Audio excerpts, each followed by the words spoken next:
Nice.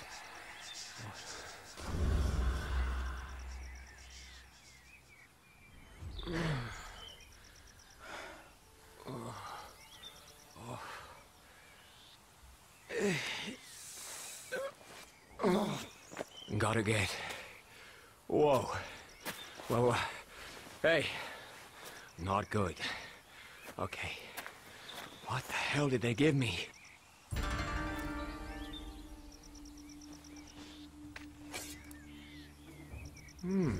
Sword. For when you want to make it personal. And welcome back to Shadow Warrior 2013. I'm still NRE related, and this is a fortune cookie. They are a reference to the original game, and while they are somewhat less useful here, restoring 1 health as opposed to the original 50, they still kept their somewhat amusing jokes. Won't get through here without a key. Another reference, keycards. What's that? You want me to take this? Well, I guess it's dangerous to go alone. Wang does strike me as the kind of person who would enjoy this joke, genuinely. Anyway, here is our first gun, and as the game helpfully informs us, using guns doesn't mean we get to miss on the sweet katana action, because we can still offhand it. Mizuyaki, you son of a bitch! I'm coming for that sword.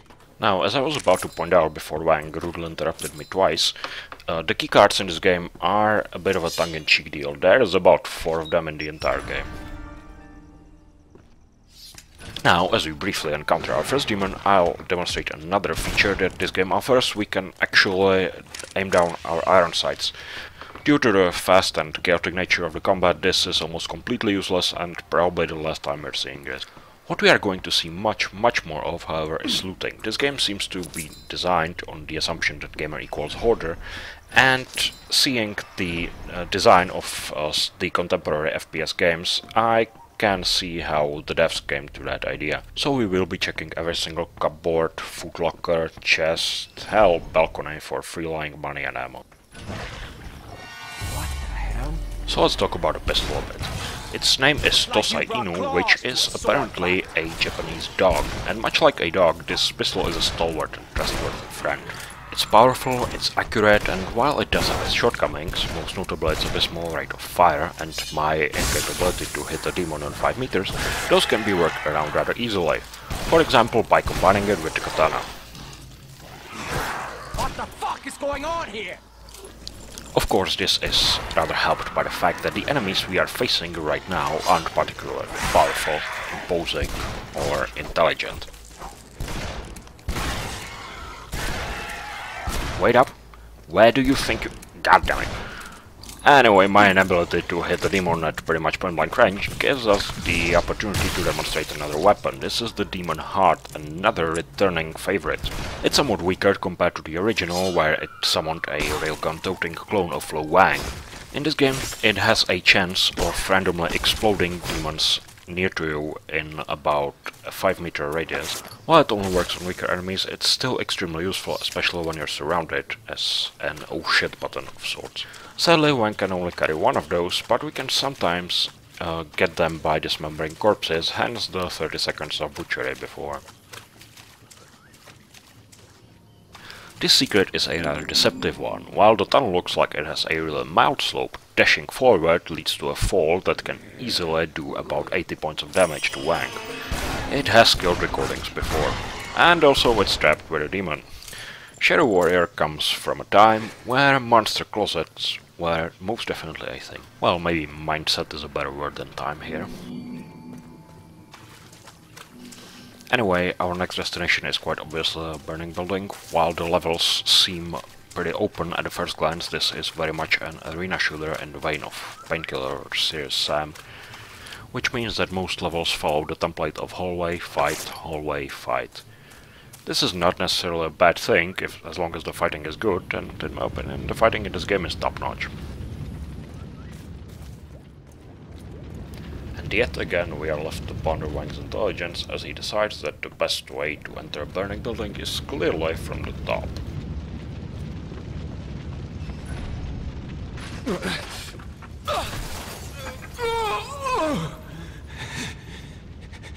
You.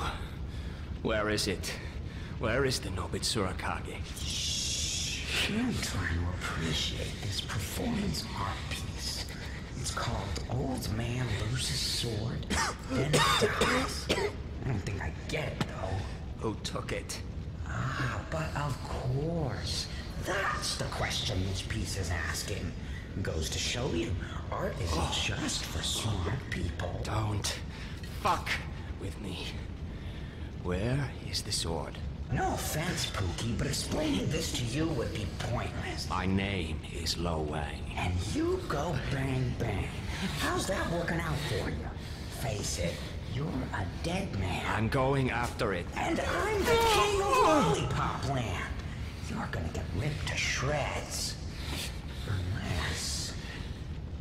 Unless what? Unless I help you. Why would you help me? I can't do anything on my own. See? I need someone with flesh, blood. Trigger fingers would be nice. And there are a lot of demons out there. You can't exactly go bang bang like this. Hey, don't you go fading on me now. Say you accept. Come on. A like asshole, C like champion. I accept. That's the spirit.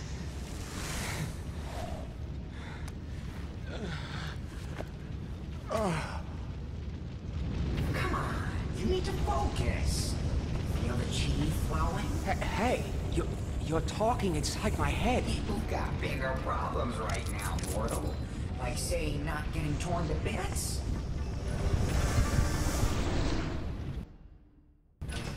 That's one of the benefits of our little pact. I amplify your chi. What? Like life energy? Tai Chi bullshit kind of chi? I thought that was a bunch of crap to keep us quiet in Kung Fu class while Sifu took his morning dump. It's yours to command. Use it or lose it. Okay, now that we're done with the talk bits for a while, let's talk about our demon body and the new powers he gives us. What I did inside the burning building was to invoke the mighty incantation of press right twice and hold right mouse button. What this does is a healing spell that can regenerate our health to a certain amount. It does not replace medkits because it's limited and it takes some time. I like this twist on the regenerating health or shield system or whatnot of modern FPS games a lot. Mostly because it requires some thought and effort as opposed to just hiding behind a chest-high wall for a while. In the meantime, we collected 2 more secrets. The one behind the explosive barrel wall is a bitch because destructible environments are normally not a thing in this game. The second one is a lot more obvious. You don't need to have a game set in Japanese locales in order to check behind waterfalls. Speaking of waterfalls, this is a reference to the original Shadow Warrior we could have easily done without. Also, unlike the original game, we can't actually kill the monstrosities. The path to progress in this case is not the most obvious one, which on one side makes it a bit harder to find your way, on the other it makes you look for secrets. The flashlight is extremely situational, and again, most of the times the player doesn't even realize it's there. Okay, so where's this sword? A golem has. Looks female. I saw this thing when I was locked up, like a ceramic robot. That's the one.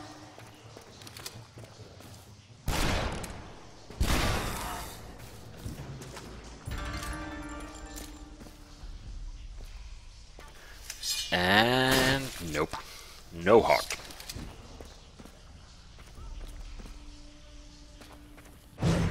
What the game is talking about right now, enemies sometimes dropping spirits that can replenish your health, doesn't come into play too often, but it's really welcome when it You does. sound like a racist, but all you demons really do look alike. And right here, right now, something completely magical happens, and it's the main reason why I kept the recording. I managed to finish off this demon by drawing my katana. I honestly have no idea how it happened, because normally it doesn't do damage, and I was unable to replicate this effect since.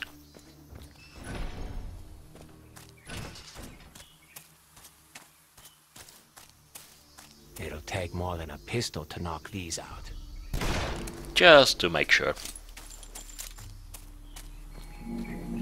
And here's our experience mechanic. Pulse of blood give karma, and karma is spent to upgrade skill. Right now we are mandatorily learning the Divider of Heavens technique. This is a somewhat powerful katana thrust that can be used to destroy key shrines.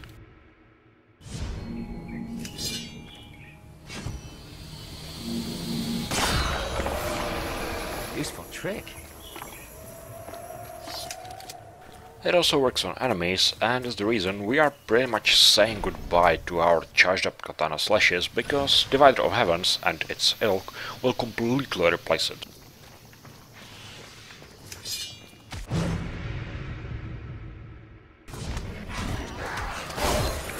This is one of the few instances where the tutorial outright lies to you.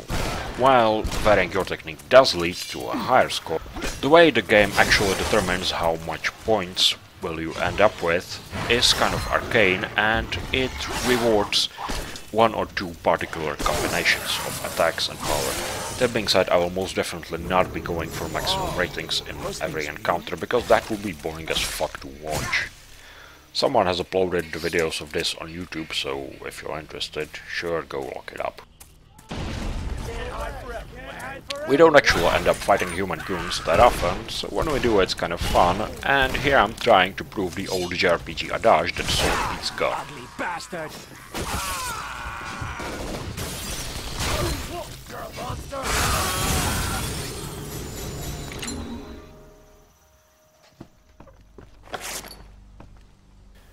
The arcade machines show various games associated with the people who made this game. Hard Reset is the previous game by the developer Flying Wild Hog, while Serious Sam and Hotline Miami share the publisher Devolver.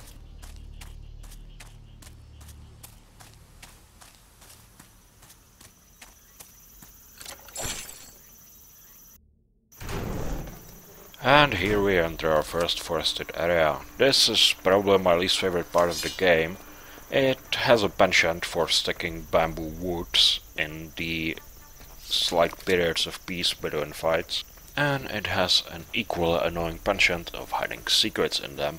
In this particular case, the bamboo maze is pretty small-ish, and the secret is fairly obvious. This still doesn't stop me from getting lost on the way there. Just watch, and try to spot the path I could have taken. I'm no expert on Asian religions, but drinking blood to improve your karma? Really?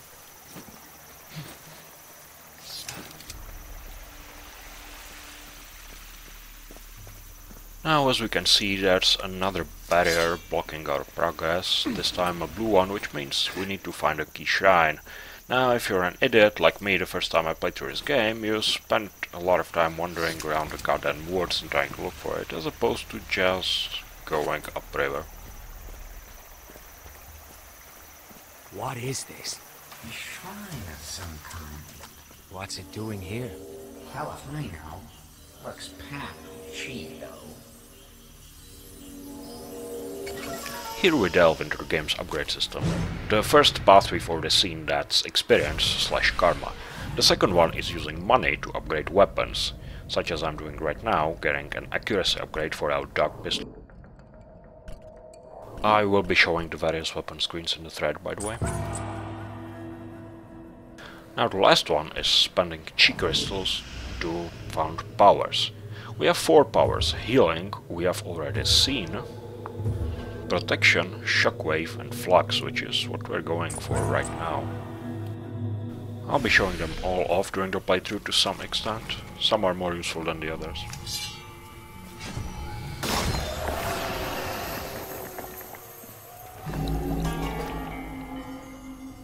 And behind the key shrine, the Japanese word for the thing eludes me right now, is the last secret hidden pretty much in plain sight.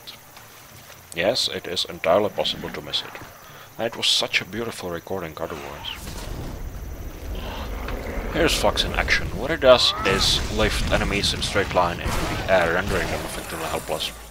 What are these things? Shadow beings. Pretty violent, as shadows go. Shadow beings. From the Shadow Realm. Great. That clears everything up.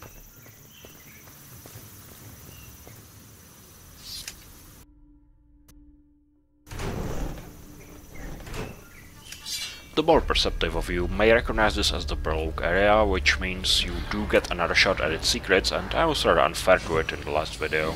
Still, I think the game can take it. As we ponder the beauty of using our shrine destroying tool on flesh and blood enemies, let's take a look at the little words that pop up as we slaughter them.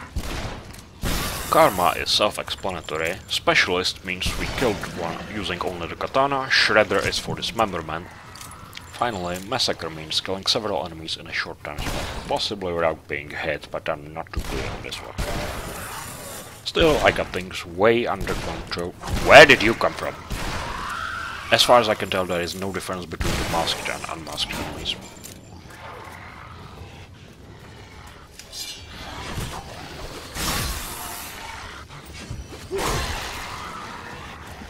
Here you get a rather nice close-up view of the effect of the Demon Heart. You can see that in addition to its own kill message, Heart Attack, it also dismembers for quite a lot. And yes, Shredder gets better the more pieces you chop the enemy into. Now, a moment of silence for Misayaki's mention. There goes the tranquil Yakuza paradise. It shall be missed.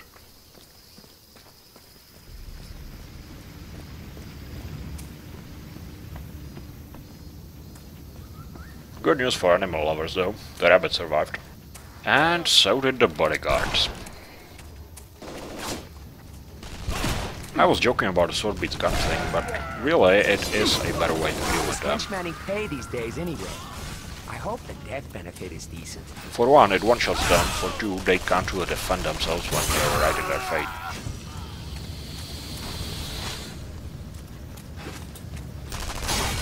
See the Mukko on the left? I didn't. Still, that just consigned him to a much greater purpose. Because as I loot this guardhouse, Stop this hiding! Show yourself! he jumps me. I fail at using the dog pistol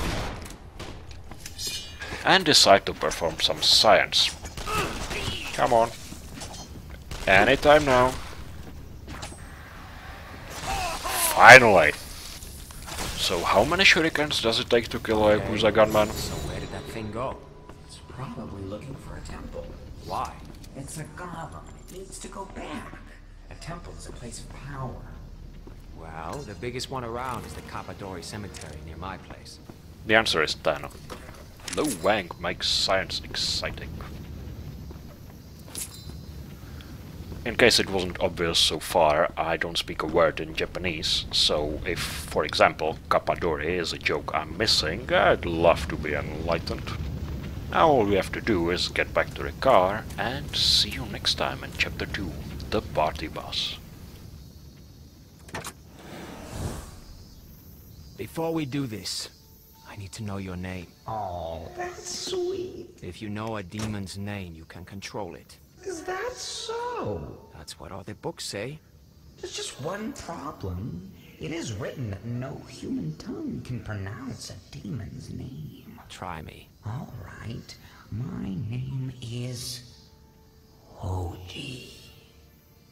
Hoji. But it's impossible. How did... You must be the one. The one that the prophecy spoke of. Really? What else does the prophecy say? Why, that the one will also believe any goddamn idiot thing you make up on the spot. Get out of my car. I love Hoji.